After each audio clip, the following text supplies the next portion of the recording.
And tonight is one of our 2 weeks. We're going to talk about reimbursement. And I know this is sort of been a long awaited week here. And now that you've been working on a lot of your business basics and getting the horses, like your plan for that. And now it's really time to start thinking about how do we turn this into a business, and the part of the business that is fundamental is getting paid for our services. We're not doing this as pro bono work. We're doing this as a business, and figuring out what our payment model is going to be is part of that. As Teresa said, figuring out her expenses so she can have a good idea what she has to charge. Those are all fundamental components of, how you're going to put together this sort of pricing model. And as therapists, we have a lot more that goes into our pricing models than, say, a yoga studio or a non-healthcare providing provider, so a recreational activity or swim lessons. It's like, well, I can charge whatever a family is willing to pay me for swim lessons. It doesn't really matter. But when it comes to therapy, yes, we have some ability to kind of charge whatever we want in the private pay sphere. But when that goes back to insurance, we know that families are only going to get covered for what's sort of usual and customary in the area by their insurance company. We know that if we are in network with an insurance provider, we're going to get paid at their rate. And so we have to make sure if we're taking both private pay clients and fee for and insurance-based clients that there's the same rate. We can offer, again, a discount for pay at the time of service, but we kind of have to balance out those two needs. And depending on where you are and what your rates and reimbursement rates are, that can be, I think, a little bit of a challenge. So have you guys looked into, or have you thought about what model that you want to use?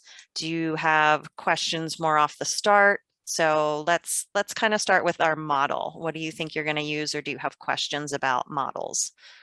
Go ahead, Teresa.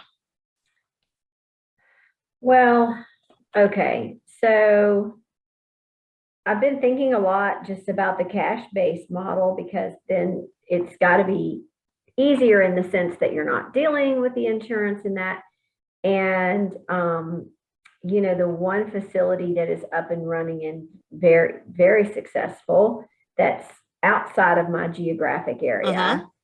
So I know what they charge. Yep. Now, I don't know that I can do that in the area I am, because it's more, outside the metro area. Yes. But it kind of gives me kind of an idea, I guess, where to start. I would start below that.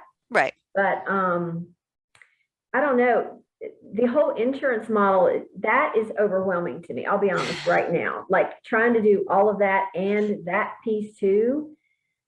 It's I just can't. I can't even go there yet. Yeah. Oh, where's Matt on this call? He's he's working in that insurance model. So, yeah, I mean, I think for a lot of us that starting to look like, if you listen to Heather's talk, like, she goes step by step, but she also explained that she got to sit down with some of the reps and have them walk her through some of the things, because we were looking at the models here and trying to find the fee schedule and how much would it be for our area and what's our service location, and like, none of it is clear, none of it is easy to find.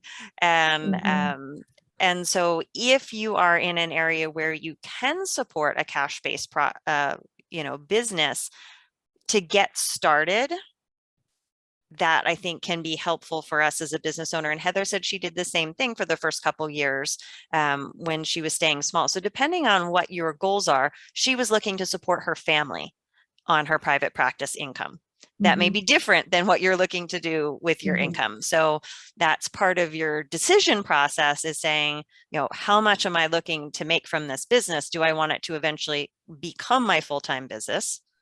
And then, is it better to start cash-based and know that you can always become an insurance provider at a later date, but just getting started